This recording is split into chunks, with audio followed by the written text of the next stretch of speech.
할렐루야. 오늘 산지교회 주일 예배 본문은 요한복음 15장 1절로부터 6절입니다. 요한복음 15장 1절로부터 6절.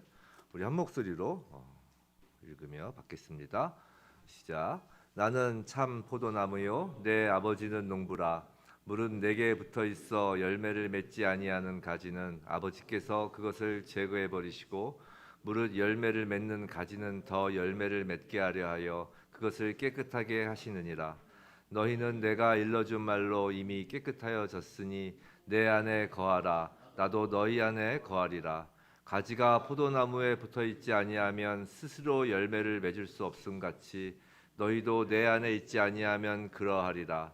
나는 포도나무요 너희는 가지라. 그가 내 안에 내가 그 안에 거하면 사람이 열매를 많이 맺나니 나를 떠나서는 너희가 아무것도 할 수 없음이라.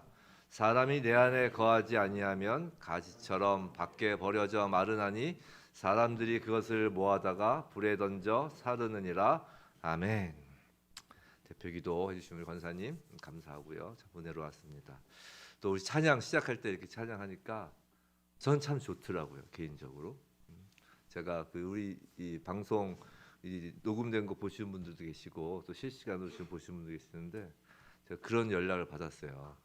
너무 좋다고 앞에 찬양이. 그래서 너무 좋다 그러니까 이제 제가 섭섭해할까봐 뭐 목사님도 좋았긴 했는데요 이렇게 말끝을 흐리시는데 하여튼 좋다고. 사실 우리가 다윗이 성계를 이제 성전에 드릴 때 옷 벗고 막 춤추잖아요.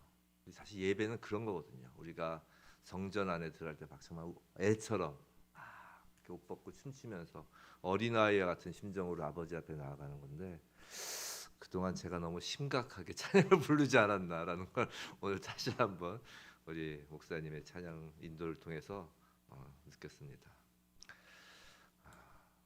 제가 어렸을 때 저희 아버지는 집에 포도나무를 키우셨어요. 분명히 저는 서울 도시 속에서 자라고 초등학교 시절을 아파트에서 자랐습니다. 근데 저희 아버지는 그 아파트 베란다에서 포도나무를 키우셨어요. 큰 화분에다가 포도나무를 심으시고 결국에는 포도 열매를 거두는 데까지 성공하셨습니다. 그래서 비록 서울 아파트에서 자랐지만 저는 포도나무가 어떻게 열매를 맺히는지 직접 눈으로 볼 수 있었어요. 그 가지를 접붙이는 것도 보고요. 또 소위 가지치기 하는 것도 보았습니다. 이 포도 넝쿨이 얼마나 왕성하게 자라는지 이 베란다 그 좁은 베란다로는 부족해가지고 이제 아버님께서 이 베란다 문을 활짝 여시고 그 포도 넝쿨을 거실로까지 들어오게 했어요. 그래서 거실 천장이 포도나무 가지를 덮인 걸 좀 봤습니다. 그리고 집안에 포도송이가 맺히는 걸 봤어요. 그런데 이제 저희 아버님께서 한 번 딱 열매 거두시고 결국은 포도나무 키우는 걸 포기하셨습니다. 집안에서 키우니까 이제 햇빛을 제대로 못 받죠. 그리고 농약도 뿌리지 못하잖아요. 언제부턴가 집안에 벌레가 득실득실 거리기 시작하는 거예요. 바로 이제 한 번 딱 포도송이 집에서 자라니까 얼마나 조그맣겠어요. 큰 포도송이는 아니지만 포도송이 작게 열고 하고서 성공했다. 그러더니 바로 다 잘라서 버리시더라고요. 그래도 어쨌든 저희 아버님 덕분에 저는 어려서 포도나무를 집안에서 볼 수 있었습니다. 오늘 본문을 준비하면서 지금은 하늘나라에 계셔서 이제 볼 수는 없지만 저의 육신의 아버님이 참으로 보고 싶다라는 생각이 들었어요. 돌아가신 저희 아버님을 생각하면 저는 이런 생각을 합니다. 참으로 나는 돌아가신 아버님의 반의 반도 못 따라가는구나. 아버님에 비해서 한참 부족한 제 자신을 보면서 죄송하고 부끄러운 마음이 들었어요. 저희 아버님이 뭐 사회적 지위가 높으셨다거나 뭐 재력이 뛰어났다 뭐 그런 건 아니지만 그 인품을 생각하면 아버님의 인품을 생각하면 제가 그분의 정말 발가락의 때만큼도 못 따라가는구나라고 해서 언제나 부끄러운 마음이 듭니다. 그런데 저의 육신의 아버님은 돌아가셔서 지금 저와 함께 하시지 않지만 영의 아버지이신 하나님 아버지는 언제나 저와 함께 계시면서 늘 죄송하고 부끄러운 모습을 드러내는 늘 죄에 허덕이는 저를 그 영의 아버지이신 하나님 아버지는 포기하지 않으시고 저를 통해서 또 여러분을 통하여 그분의 열매를 맺게 하시겠다고 하나님 아버지는 포기하지 않으시겠다고 오늘 본문 말씀을 통해 음성을 들려주시는 것입니다. 우리 모두의 아버지 되시는 하나님 아버지의 그 음성, 난 절대 너희들을 포기하지 않는다. 난 절대 너희들로부터 열매를 맺겠다라는 그 음성을 우리 모두 영의 귀를 열어 듣게 되길 주님의 이름으로 축원합니다. 자, 오늘 본문 말씀은 어쩌면 원어 성경의 의미와 가장 다르게 우리가 평소 알고 있는 본문일 수 있어요. 우리 다 알다고 생각하는데 이게 본문이 어려운 본문이에요, 사실. 우리 오늘 본문을 보면서 우리가 포도나무이신 예수께 제대로 붙어 있지 않거나 혹은 열매를 맺지 못하는 가지가 되면 포도나무에서 잘려나가 불에 살라질 것이다 라는 경고의 말씀으로 보통 우리는 안다고요. 즉 신앙생활을 하다가 제대로 신앙생활을 잘 못하면 중간에 탈락, 너 목표 이 점수에 못 미치면 탈락 해가지고 그 탈락하는 포도나무 가지를 생각하는 거예요. 저도 이전에는 그런 식으로 본문을 생각한 적이 있었어요. 근데 요한복음 설교, 이 강해 설교를 우리가 지금 하고 있잖아요. 이 강해 설교를 하면서 오늘 예수님께서 말씀하시는 이 장면을 다시 한번 머릿속에 한번 떠올려 보게 되었어요. 이런 점에선 강해 설교가 참 유용한 면이 많은 것 같아요. 이렇게 달락달락 보지 않고 쭉 이어서 보면 이게 스토리가 이어지잖아요. 한번 지금 말씀하시는 장면을 다시 한번 떠올려 보세요. 장소는 13장, 14장에 이어서 15장도 여전히 다락방이잖아요. 또 예수님의 말씀을 듣는 사람들도 가룟 유다를 제외한 11명의 제자가 지금 전부라고요. 매우 은밀한 공간에서 극소수의 제자들을 앞에 두고 지금까지 말씀하신 예수님의 다락방 말씀의 주제가 무엇이었죠? 13장을 처음 시작하면서 그 처음 하신 말씀, 세상에 있는 자기 사람들을 사랑하실 때 어떻게 사랑하신다고요? 끝까지 사랑하시니라. 즉 끝까지 사랑, 이것이 지금까지의 주제였다고요. 그런데 갑자기 이 11명의 제자들을 똑같은 공간, 똑같은 제자들을 앞에 두고 너희가 제대로 열매를 맺지 않으면 내가 잘라버려서 불에 태울 거야 라고 지금 예수께서 겁을 주시며 무서운 말씀을 하고 계신 것이 맞을까요? 그럴 리 없잖아요. 그죠? 예수님은 계속해서 지금 하나님의 사랑에 대하여 말씀하고 계신 거라고요. 오늘 본문 말씀을 통하여 하나님의 사랑이, 그 끝까지의 사랑이 어떻게 우리의 삶 가운데서 펼쳐지고 있는지를 깨닫고 날마다 그 사랑을 경험하는 우리 모두에게 주님의 이름으로 축원합니다. 자, 본문 1절. 나는 참 포도나무요 내 아버지는 농부라. 자, 먼저 예수께서 스스로를 참 포도나무라고 하십니다. 자, 여기서 참이라고 하시는 것을 보면 가짜 혹은 참을 예표하였던 어떤 모형이 있었다는 것을 우리가 알 수 있죠. 구약 성경에서는 여러 번 반복해서 이스라엘을 하나님의 포도나무 또는 포도원으로 묘사하고 있었어요.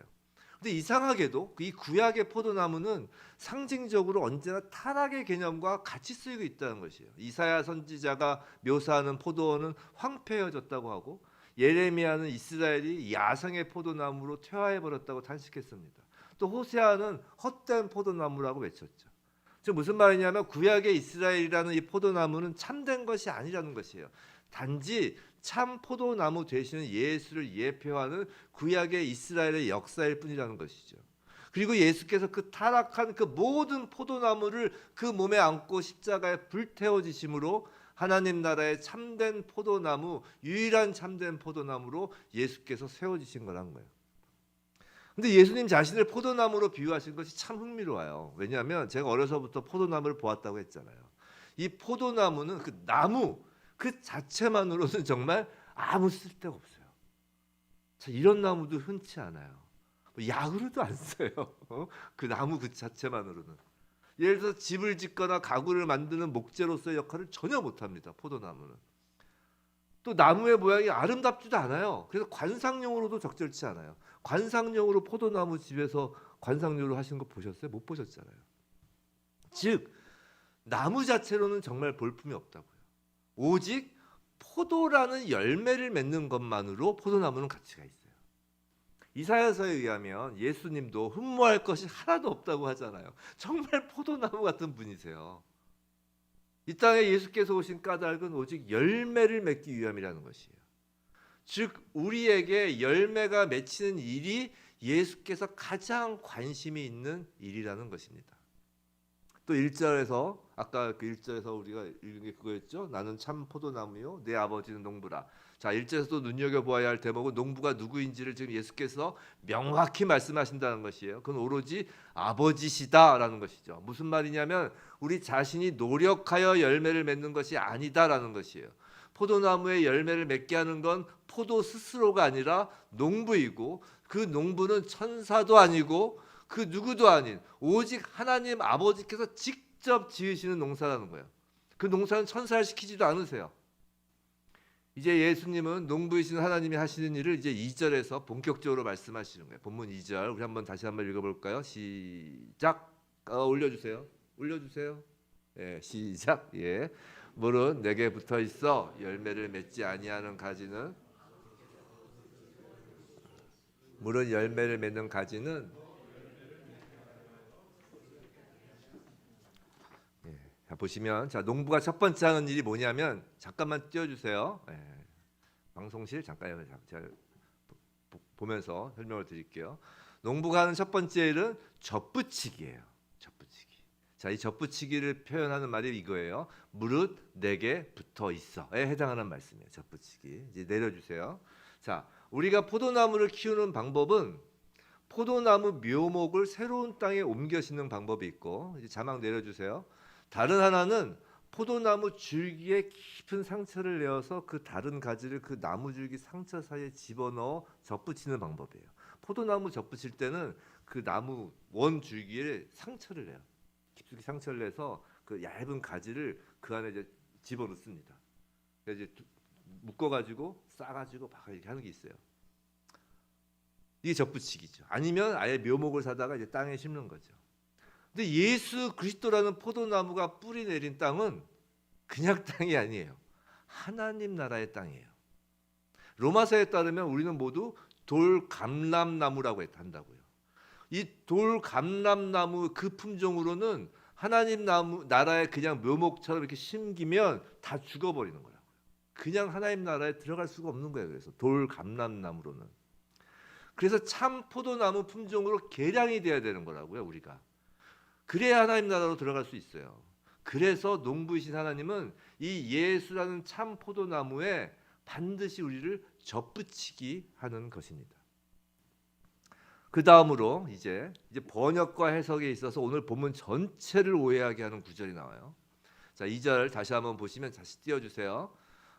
아니, 성경을 보세요. 성경을 보시면 이제 보면 첫 번째 젖붙이기 했어요. 내게 붙어 있어. 자, 열매를 맺지 아니하는 가지는 아버지께서 그것을 제거해 버리시고, 무릇 열매를 맺는 가지는 더 열매를 맺게 하려 하여라고 있어요. 자, 전제가 뭐예요? 전제가 무릇 내게 붙어 있어가 전제예요. 이게 전제를 지금 깔리고 가는 거라고요. 근데 그렇게 붙어 있는 가지 중에 어떤 가지는 열매를 맺지 않고 있고 어떤 가지는 열매를 맺고 있다는 것이에요. 그렇죠? 정확히 보시면 그렇게 돼 있는 거예요. 그 가지의 상태에 따라 농부가 하는 행동이 이제 달라지는 것이에요. 자, 번역 성경에 따르면 열매를 맺지 않으면 제거하고 열매를 맺으면 더 열매를 맺게 하려고 깨끗하게 하신다라는 건데 좀 이상하잖아요. 지금 포도나무의 가지를 이렇게 젖붙이신 분은 농부이신 하나님이시라고요. 가지가 열매를 맺지 않아서 그냥 제거한다고 하면 이건 가지 입장에서는 억울한 거예요. 그렇잖아요. 열매를 맺게 하는 것이 농부라면서, 그리고 하나님이라면서, 그런 하나님이 실수로 열매 맺지 못하는 가지로 잘못 젖붙인 건가? 근데 그럴 리는 없잖아요. 여기서 제거하다라고 번역된 헬라어에 대한 사실 뭐 제가 어디 감히 오역이라고까지 못하겠지만 헬라어 단어의 원어의 뜻은, 원어는 아이로라는 건데, 아이로, 이 단어의 기본적인 의미는 들어올리다예요. 들어올리다. 아이로. 이 정도 헬라어는 아셔도 될 거예요. 왜냐하면 이게 아이로란 단어가 많이 쓰여요. 그래서 뭐 눈을 들어올리다, 손을 들어올리다, 마가복음에서 손으로 뱀을 이렇게 집어들며 할 때도 아이로라는 단어를 쓰고요. 근데 이 아이로라는 단어에는 짊어지다라는 번역도 있어요. 짊어지다. 이 짊어지다는 예를 들어서 누구든지 제 십자가를 지고 나를 따르라 할 때 그 지고 할 때 이 아이로를 써요. 또 제거하다로 번역된 것도 누가복음에서 이런 게 있어요. 그게 오늘 뭐 아침에 소자교에서 잠깐 나왔던 구절인데, 그가 의지하는 무기를 모두 해제시키고 할 때 해제시키다라는 것도 아이로라고 써요. 근데 그것이 십자가를 지고, 즉 짊어지다로 쓰이던 무장을 해제시키다에 쓰이던 그 기본 의미는 다 들어올리다예요. 십자가를 들어 올려서 지는 것이고, 무장해제할 때 어떻게 무장해제해요? 항복할 때 이렇게 하잖아요. 자기 무기 들어 올리는 모습에 다 연상해서 이 아이로라는 단어를 쓴 거라고요. 즉 본문에서 제거하다라고 번역 해석된 단어 아이로는 농부가 포도나무를 키우는 모습 그대로를 지금 묘사하고 있는 거라고요. 제가 어릴 적에 포도나무 키우는 걸 본 적이 있다 했잖아요. 가지 중에서 그나마 베란다에서 햇빛을 잘 받는 가지는 열매가 맺혀요. 근데 가지가 집 안으로 들어오거나 이제 땅으로 깔리면, 그래서 햇빛을 못 받으면 열매가 맺지 못합니다. 그러면 이제 저희 아버님이 화분의 방향을 막 바꿔요. 이 가지 저 가지 막 햇빛 받게 하려고. 그리고 어떻게 해서든지 집안에 들어가는 그 가지를 바깥쪽으로 막 내밀어 보시려고 막 애를 쓴다고요. 무슨 말이냐면 포도나무 가지 중에 이렇게 땅으로 깔려 있는 가지들을 농부는 지지대를 세워요. 그래서 햇빛을 잘 받도록 위로 올려놓는 것입니다. 이 제거하다로 번역되는 아이로는 지금 그 모습을 묘사하는 거예요. 포도나무 가지 그냥 놔두면 땅에 깔려버린다고요. 포도가 땅에서 자라는 거 보셨어요? 아니잖아요. 다 이렇게 지지대를 세워서 거기서 포도가 열리는 거거든요. 그 의미예요. 사랑하는 성도 여러분, 우리는 농부이신 하나님께서 하나님 나라의 뿌리를 내리고 계신 예수 그리스도라는 참 포도나무에 접붙이기를 한 가지라고요. 하나님께서는 접붙여진 그 가지들을 하나도 포기하지 않으십니다. 당신이 시작하셨기에 당신이 끝까지 책임을 지시는 거예요. 끝까지 사랑하시겠다는 의미는 끝까지 책임지시겠다는 거라고요. 가지 중에 아직도 땅을 향하여 자라나는 가지가 있다면, 그래서 열매를 맺지 못할 것 같으면 지지대를 세워서라도 그 가지를 들어 올려 하나님의 햇빛, 하나님의 은혜를 받게 한다는 것이에요. 그 은혜의 빛을 풍성히 받은 가지가 풍성한 열매를 맺기 때문이라고요. 성도 여러분, 우리는 예수의 접붙임을 당하고 나서도, 즉 예수를 믿게 된 이후에도 여전히 땅을 바라보며 살아가곤 한다고요. 뱀이 땅에 배를 대고 기어다니는 짐승으로 저주를 받잖아요. 그런 것처럼 여전히 내 안에 죄가 있으면 그 죄들은 언제나 포도나무 가지임에도 불구하고, 자신들이 포도나무 가지임에도 불구하고 땅을 기어다니게 된다니까요. 죄의 습성은 땅을 기어다니는 거라고요. 그런 우리를 하나님은 지지대를 세워서 들어 올리는 거예요. 어린아이가 뱀을 손을 들어 올린다는 게 바로 그거라고요. 죄로 땅을 핥고 다니는 우리를 들어 올리신다고요. 그렇게 들어 올려질 때 우리는 싫어서 발버둥을 칠 때도 있어요. 그 땅이 좋거든요. 땅의 흙맛이 좋은가 봐요, 우리가. 하지만 하나님은 농부시라고요. 우리를 땅에서 떨어지게 하려는 그 하나님의 힘에 우리는 당할 수가 없다고요. 일찌감치 포기를 하시라고요. 그냥 몸을 맡기는 것이 그래서 현명한 거예요. 어차피 우리는 하나님을 이기지 못합니다. 일찌감치 포기하고 그냥 지지대에 얹혀서 땅에서 들려져 찬빛을 쬐는 것이 그게 은혜예요. 성도 여러분, 신앙생활이란 은혜를 그렇게 받는 거예요. 우리는 처음 예수를 믿었을 때 느낀 그 느낌의 은혜만을 기억하려고 하지만 그것으로는 아직 열매 맺기 어렵다는 것이에요. 땅에서 들어 올려져야 합니다. 그럼 참 포도나무에 가진 우리를 들어 올려주시는 그 지지대가 우리 삶 가운데 무엇일까? 생각해 보니까 그건 이렇게 주일마다 예배를 드리는 자리일 거예요. 한 주 동안 세상 속에서 살면서 나도 모르게 우리가 다시 땅을 향하여 뻗어가려고 할 때 주일의 이 예배가 다시 지지대가 되는 것이에요. 어디를 하고선. 그리고 포도나무 가진 우리 인생을 다시 하늘 쪽으로 향하게 하는 것입니다. 우리가 매주 이렇게 땅의 나라에서 들어 올려져 하늘 성소를 향한 예배를 드리는 것이 하나님이 농사를 짓고 계시다라는 증거라고요. 여러분이 그냥 예배 드리러 온 게 아니라니까요. 다 성령님의 인도하심에 따라 지지대를 세움받아 다시 은혜의 하나님을 바라보게 하시려고 하나님이 일하셔서 지금 오신 거라고요. 부디 예배를 통해서 인생 가운데 은혜의 빛을 풍성히 받는 저와 여러분이길 주님의 이름으로 축원합니다. 자, 그런데 예배로 은혜를 받는 것만으로 끝나는 것이 아니에요. 2절을 계속 보죠.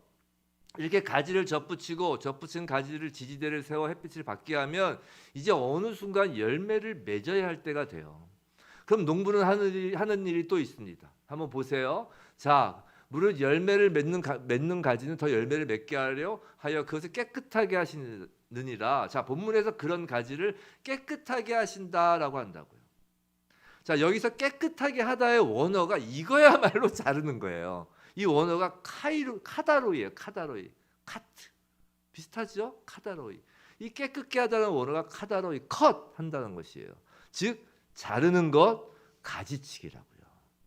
농부가 포도 열매를 맺게 하는데 반드시 거치는 과정이에요. 이 가지에서 불쑥불쑥 올라오는 장가지들을 쳐내는 것입니다. 이 쓸데없이 영양분이 쓸데없는 곳에 막 분산되지 않도록 하는 작업이라고요. 이것을 본문에서 깨끗하게 한다라고 표현하는 것이에요. 지금 예수님은 그 농부가 포도나무를 경작하는 걸 그대로 지금 표현하신 거예요.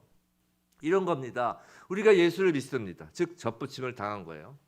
그리고 정기적으로 예배를 드리며 조금씩 좀 생각도 바뀌고 말투도 좀 바뀌고 무언가 이전에 땅만 바라보며 살던 때와는 다른 모습을 띠게 되는 것이죠. 이제 주일날 성경책도 끼고 가고 뭔가 다른 모습을 보여요. 겉모습은 그리스도인의 모습이 이렇게 띠게 되는 것입니다. 근데 이제 열매를 맺어야 할 시기가 와요. 그런데 우리 안에는 여전히 예전의 죄성이 남아 있어서 불쑥불쑥 죄가 나타나는 것이에요. 그걸 장가지로 보시면 되는 거라고요. 자, 영양분, 에너지가 이제 포도나무 열매를 맺는데 집중되어야 하는 그 시기에 그 에너지가 죄 짓는 것에 분산되면 열매가 제대로 맺히지 않잖아요. 그래서 하나님은 죄가 담긴 그 잔가지를 잘라내시는 거라고요. 근데 무엇으로 깨끗하게 잘라내신다고요? 그게 바로 3절이에요. 3절. 너희는 내가 일러준 말로 이미 깨끗하여졌으니. 자, 예수님은 지금 11명의 제자들에게 너희는 이미 깨끗해졌다고 하십니다. 요한복음 13장에서 세족식을 하시며 제자들에게 너희는 온몸이 깨끗하고 발밖에 씻을 필요가 없다라고 하신 말씀이 기억나는 그 대목이에요. 일맥상통한 대목이라는 것이죠. 그 당시 세족식 때 발을 씻기실 때도 물로 씻는다고 하실 때 그 물도 하나님의 말씀을 상징하는 거라고 말씀드렸어요. 지금 제자들은 예수님의 말씀으로 깨끗해지는 것이에요. 이 오늘 본문 3절 말씀에 의해도 말씀으로 깨끗해지는 것인데 그 여기서 이미 깨끗해졌다고 그러세요. 그런데 예수님께서 이미 깨끗해졌다고. 하지만 생각해 보세요. 당시 지금 11명의 제자들이 다락방에 있는 당시 이들이 정말 이미 깨끗해졌나요? 아니잖아요. 제자들은 아직도 땅의 나라인 세상적인 이스라엘 국가의 독립만 생각하고 있었다고요. 그 당시에. 그리고 누가 좌의정을 할지 누가 우의정을 할지 그게 관심이 있었잖아요. 예수의 십자가 앞에서 모두 도망갔어요. 그런데 왜 예수께서 지금 이미 깨끗하게 되었다라고 완료형으로 말씀을 하신 걸까요? 그건 농부가 하나님이시기 때문인 거예요. 농부가 하나님이시기 때문에 이미인 거예요. 사람의 일에는 실패와 실수가 있을 수 있지만 하나님의 일에는 실패나 실수가 있을 수 없기 때문이라고요. 반드시 그렇게 될 것이기에 이미라고 하신 거라고요. 이것이 우리가 믿음으로 구원받았다 라고 과거형으로 고백하는 이유인 거예요. 여전히 죄를 짓고 있음에도 불구하고 그런 현재의 내 모습을 보면서도 우린 이미 구원받은 자이다. 이미란 단어를 쓰는 거라고요. 왜냐하면 하나님이 농부시니까. 이미 여러분은 깨끗함을 받은 겁니다. 이미 구원을 받은 거예요. 할렐루야. 그런데 말씀으로 깨끗하게 하신다는 것이에요. 즉 하나님의 말씀으로 우리의 잔가지 죄가 잘리는 거예요. 그래서 성경 말씀을 받으면 우리가 아픈 거예요. 내 몸에 여전히 붙어있는 잔가지가 잘려나가기 때문에 아픈 거라고요. 피가 난다니까요. 내 몸에 있는 게 잘려나가니까. 우리가 참 포도나무에 접붙여진 참 포도나무의 가지라면 성경을 묵상할 때 또 설교를 통해 하나님의 말씀을 들을 때 찔리고 아픈 거라니까요. 성도 여러분, 설교를 듣다 보면 가끔 목사님이 지금 나를 타겟으로 표적 설교하시나? 라고 느끼실 때가 있을 거예요. 근데 목사가 누군가를 표적 삼아 설교를 준비하지는 않습니다. 산지교회는 그래도 주일 설교나 새벽 설교 모두 강해 설교를 하잖아요. 이게 좋은 게 오해를 안 받아요. 그런 오해를. 근데 만일 자신을 향한 표적 설교라고 생각된다면 그건 제대로 설교 말씀을 받은 거예요. 그거야말로. 그 말씀으로 찔림을 받았다는 거니까요. 한편 설교를 들으면서 자신을 향한 표적 설교가 아니라 저기 너무를 향한 표적 설교라는 생각이 들면 그건 말씀을 제대로 듣지 않은 거예요. 하나님 말씀은 언제나 성도 각각을 표적으로 하여 날아가는 화살이라고요. 이제 받는 분의 마음밭이 그다음부터 문제인 거죠. 자, 여기까지가 하나님이 농부가 되셔서 예수 그리스도의 참 포도나무에 포도 열매를 맺히시는 농사법을 예수님은 설명하신 거예요. 2절까지. 자, 그럼 과연 우리 편에서는 아무것도 할 것이 없는가라는 거예요. 과연 그럼 난 가만히 포도나무 가지라니까. 접붙이면 접붙임 당하고, 들면 들리고, 그렇잖아요. 들리고, 그 다음에 뭐 자르면 잘리고, 뭐 가만히 있으면 되는 것이냐. 그건 여러분이 식물일 때나 그런 거죠. 우린 식물이 아니잖아요. 우린 식물이 아니라 사람이란 말이에요. 그냥 기계적으로 예배 참석하고 말씀 듣고 아프다 하고서 그냥 말씀 듣고 아파서 회개 기도만 하면 되냔 말이에요. 그렇지 않다라는 것이에요. 우린 식물이 아니라 사람이기 때문이에요.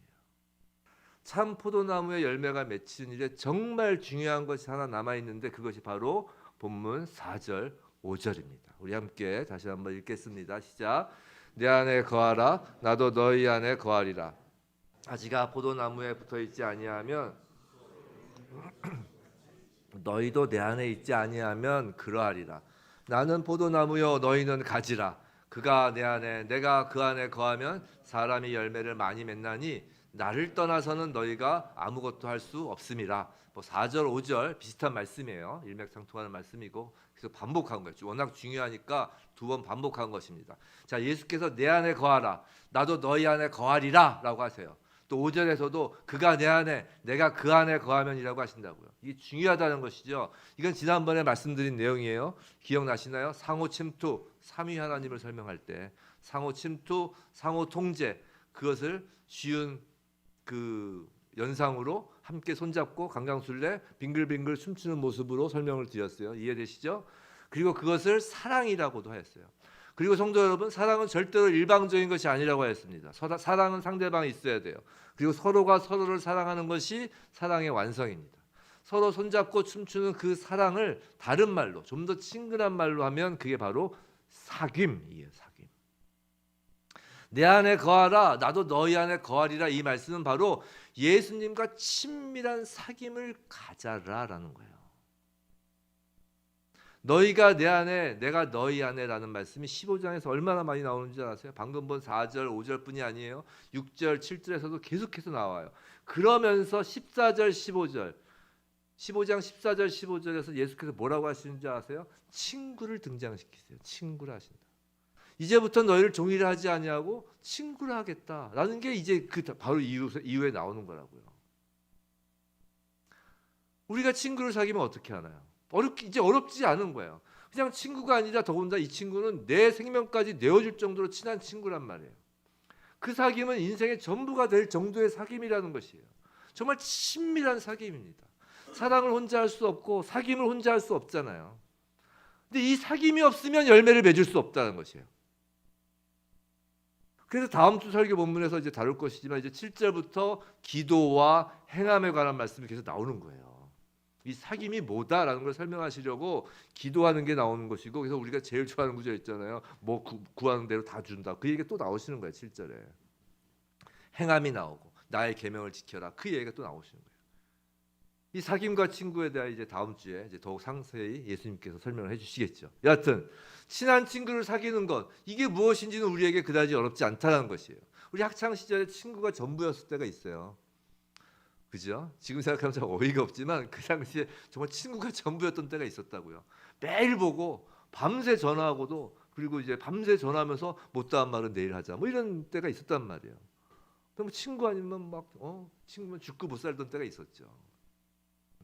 예수님과의 사귐도 그런 거란 거예요. 예수께서 우리에게 성령을 보내주신 것은 우리에게 뭔가 힘든 일을 시키려고 성령님을 보내주신 게 아니라니까요. 너무 우리가 좋아서 밤낮으로 함께하고 싶어서 성령님을 보내주신 거라고요. 그런데 사귐은 일방적일 수 없다니까요. 예수님은 밤낮 우리 함께하고 싶어서 성령으로 오셨는데 우리도 그럼 밤낮으로 예수 함께하고 싶으냐 말이에요. 그런 사귐이 바로 우리가 예수 안에 예수가 우리 안에 거한다라는 의미라고요. 성도 여러분 정말로 예수께서 1년 365일 하루 24시간 동안 한순간도 빼지 않고 우리와 함께 하신다는 것을 믿으시나요? 아멘? 정말로 믿으시나요? 아니 왔다 갔다 하시나요? 오늘은 나한테 왔다가 오늘은 다른 사람한테 예수님이 가시고 그런가요? 항상 우리와 계시잖아요. 그럼 예수님께 제자를 거리시라고요. 너무 신앙생활 거룩하게 하시려고 하는 것 같아요. 제자를 거리시. 친구하고 뭐예요? 친구하고 거룩하게 지내요? 학창시절 때 거룩하게 지내셨나요?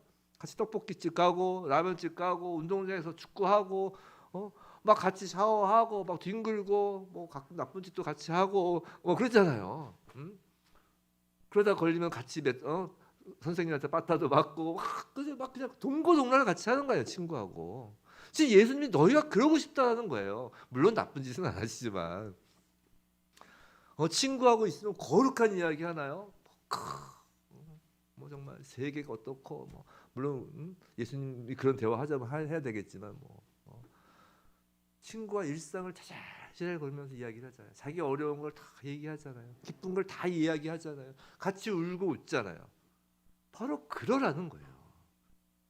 친구와 거리를 걸으며 제잘 거리듯이 늘 제잘 거리시기 바랍니다. 성령이 충만하면 가장 먼저 나오는 현상이 뭔지 아세요? 보통 성령 충만했을 때 간증들을 들어보면 그렇게 하나님이 수다스러운지 몰랐다는 거예요. 내 마음속에 계속 제잘 되시는 하나님의 음성을 듣는다는 거예요.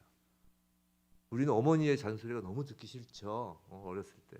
이 하나님의 잔소리는 거의 신급이에요. 신급. 계속 제자를 거리신다는 거예요. 그렇게 예수님과의 사귐이 친밀하고 깊어질수록 좋은 말이 있죠. 우리 속담 친구 따라 어디 간다고요? 강남 가자. 그런 것처럼 우리는 친구처럼 친구인 예수를 닮아가는 거라고요. 예수를 믿어도 또 정기적으로 예배를 드려도 성경 말씀을 묵상하고 그래도 일상에서의 예수와의 그런 친밀한 사귐이 없으면 즉 일상에서는 예수 따로 나 따로 예배당 안에서만 예수님 아침에 말씀 묵상할 때만 예수님 근데 일상의 나머지 시간은 다 예수 따로 나 따로의 일상을 살면 열매가 맺혀지지 않는다는 것이에요. 그럼 어떻게 될까? 이게 6절이에요. 6절. 우리 6절 한번 읽어볼까요? 시작. 사람이 내 안에 거하지 아니하면 가지처럼 밖에 버려져 마르나니 사람들이 그것을 모아다가 불에 던져 사르느니라. 자, 6절도 이제 6절로 인해 또 오해가 많은 구절이에요. 6절이 앞에 제거하다와 함께 6절이 같이 연관되면서 오해되는 구절이에요. 보통 이 구절을 하나님의 심판을 의미하는 것으로 생각하기 쉽습니다. 하지만 6절에 불에 던져 사른다는 말씀은 하나님의 마지막 심판을 두고 하시는 말씀이 아니에요. 6절에서 말라비틀어진 가지들을 모아서 불태우는 주체가 지금 누구로 나와 있나요? 성경을 한번 보세요. 누가 모아서 태운다고? 사람이에요. 사람. 하나님이 아니고요. 천사도 아니에요. 보통 하나님의 심판에 관한 예수님의 비유에서는 그 일을 심판의 일을 그 모아서 불태우는 일을 누가 해요? 천사들이 하잖아요. 아니면 하나님의 종들이 등장한다고요. 예를 들어서 가라지를 불에 넣는 것은 누가 하죠? 천사가 해요. 알곡과 가라지 비유할 때. 그다음에 왕의 잔치에 예복을 입지 않은 사람을 바깥으로 내보내는 일은 누가 합니까? 그 하인들이 한다고 종들이. 그렇게 비유를 하세요. 근데 여기서는 그냥 사람들이 모아다가 불사른다는 것이에요. 즉 하나님의 심판이 아니라는 거예요. 이걸 알 수 있는 게 이 6절 말씀을 알 수 있는 게 이와 동일한 구조의 말씀이 있어요. 그게 바로 마태복음 5장의 소금과 빛에 대한 예수님의 말씀이에요. 이거와 똑같은 거예요. 우리 한번 읽어볼까요? 시작. 너희는 세상의 소금이니 소금이 만일 그 맛을 잃으면 무엇으로 짜게 하리요? 후에는 아무 쓸데없어 다만 밖에 버려져 사람에게 밟힐 뿐이니라. 이것도 심판 이야기가 아니에요. 이거 동일한 구조라고요. 여기서 누가 맛을 잃은 소금을 밟나요? 사람이라고요. 맛을 잃은 소금은 그냥 길가의 흙과 같은 존재이기에 밟히게 된다는 것이에요. 마찬가지로 열매가 없는 포도나무 가지는 쓸데가 없다니까요. 아까 말씀드렸잖아요. 포도나무 가지는 목재로도 쓸모없고 관상용으로도 쓸모없다고요. 오직 열매만이 목적이라고요. 근데 열매가 없으면 그런 포도나무 가지를 세상 속에서 뭐 했을까요? 그저 땔감으로 쓰는 거예요. 지금 그 얘기라고요. 사랑하는 성도 여러분, 참 포도나무이신 예수님의 목적은 오직 열매라고 했어요. 하나님은 열매를 맺게 하시려고 농사를 지으시는 거라고요. 그 열매는 세상을 살리는 생명의 열매, 성령의 열매라고요.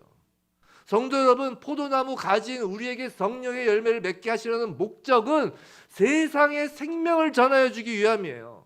우리가 착한 사람이 되는 것이 목적이 아니라니까요. 내가 인격자, 품위 있는 도덕군자가 되어서 그런 것이 목적이 아니라고요. 내가 돌을 닦아서 신선이 되는 것이 목적이 아니라고요. 성령의 열매가 무언가요? 아까 노래 불렀잖아요. 너무 좋았어요, 전 이게. 또 우리 금요 기도회 때마다 구하잖아요. 사랑, 희락, 화평, 오래 참음, 자비, 양선, 충성, 온유, 절제예요. 이 열매는 모두 관계에서 보여지는 것이에요. 여러분이 혼자 무인도에 산다면 이런 열매가 뭐가 필요하겠어요? 산속에서 돛 닦으면서 이게 뭐가 필요해요? 혼자 사는데. 이건 관계에서 보여지라고 주시는 열매라고요. 성령의 열매는 그 열매를 맺은 사람과 관계를 맺어 살아가는 그 상대방, 즉 세상을 위한 것이 성령의 열매라고요. 나를 위한 게 아니라니까요. 포도는 포도를 위한 것이 아니에요. 포도는 가지를 위한 것도 아니라고요. 포도를 먹는 사람을 위한 거라고요. 근데 가만히 생각해 보세요. 세상 사람들에게는 이런 성령의 열매와 비금을 위한 그 비슷해 보이는 모습이 없을까요? 아닐걸요. 세상 사람들 중에도 사랑, 희락, 화평, 오래 참은, 자비, 양선 이런 모습이 드러나는 사람들이 있어요. 물론 예수와 사귐으로 생기는 것이 아닙니다. 다만 겉모습이 비슷하죠. 자기 의로서 맺히는 거예요. 이 열매는 자기 열매, 자기 자랑이 되는 거라고요. 정말 돛 닦아서 되는 거예요, 이건. 하지만 그런 가짜 열매를 갖고 있는 세상 사람들은 아예 열매가 없는 성도를 보면 그땐 깔보고 무시하는 거예요. 짓밟고 불에 태우는 것입니다. 니들은 내가 보이는 열매도 없어 하고. 사랑하는 성도 여러분, 원래는 교회가 세상을 걱정해야 하는 것이 맞아요. 근데 언제부턴가 세상의 교회를 걱정하게 되었다니까요. 이제는 걱정하는 것을 넘어서 세상은 마음속으로 교회를 불태우고 있다고요. 왜 이렇게 되었나요? 그건 성도가 예수와의 사귐이 없어서라고요. 예수를 사귀는 것이 아니라 예수를 통해 돈, 명예, 지위를 얻어내려고 하고 예수를 통해 병 낫는 것에 열심이고 예수를 통해 이 땅에서의 필요를 채우려고만 하니까 성령의 열매가 맺히지 않는 거라고요. 겉으로는 교회에서 예배드리고 말씀 구절도 엄청 외우고 그리고 날마다 가슴을 치며 눈물로 회개 기도도 하는데 그때뿐이고 일상의 삶 속에서는 예수가 아닌 돈과 사귀고 예수가 아닌 명예와 사귀려고 하고 예수가 아닌 자기 의와 사귀며 세상 사람들이 사귀는 것과 전혀 다르지 않으니까 그래서 겉모습만 그럴듯하고 참 포도나무 열매가 없으니까 사람들이 모아서 땔감으로 쓴 거라고요. 도대체 쓸 데가 없으니까요. 성도 여러분, 성령의 열매를 기다리고 바라는 것은 오히려 교회 다니는 우리보다 세상 사람들이랄까요? 세상 사람들이 기다리는 거예요. 로마서에서 그러잖아요. 피조물이 탄식한다고요. 피조물이 성도의 열매 없음을 탄식한다니까요. 구원받았다고 자기들만 좋아하고 전혀 성령의 열매가 보이지 않으면 세상은 교회를 보고 탄식하는 것입니다. 쓸데없기 때문이에요. 사랑하는 성도 여러분, 십자가를 보세요. 못에 찔린 예수님의 그 손과 발의 못자국은 바로 저와 여러분의 손과 발을 접붙이기 위한 포도나무의 상처라고요. 깊은 상처라고요. 예수 그리스도의 옆구리 창자국을 보세요. 그 창자국은 우리의 이 몸을, 우리의 몸통을 접붙이기 위한 예수 그리스도의 몸에 난 상처라고요. 예수 그리스도의 머리에 찔린 가시관 상처를 보시라고요. 그건 바로 우리의 생각과 우리의 이성과 즉 우리의 머리를 접붙이기 위해 난 예수의 상처라고요. 그렇게 접붙여진 참 포도나무의 가지가 우리라면 참 포도나무의 목적인 포도 열매가 맺혀져야 하는 거라고요. 내가 아니라 세상 속에서 나와 관계 맺어지는 사람들을 위해서 맺어져야 되는 거라고요. 왜 우리가 못 맺어지는 줄 아세요? 그게 나의 인격을 도외하는 거라고 생각해서 그런 거예요. 나의 유익을 위한 거라고 생각해서 그런 거예요. 성령의 열매는 성도를 위한 것이 아니에요. 세상을 위한 것이지. 예수께서 예수를 위하여 십자가에 달리셨나요? 아니잖아요. 세상을 위하여 십자가에 달리셨잖아요. 똑같은 겁니다. 교회는 바로 그 성령의 열매가 맺혀져 세상에 내어지는 존재인 것입니다.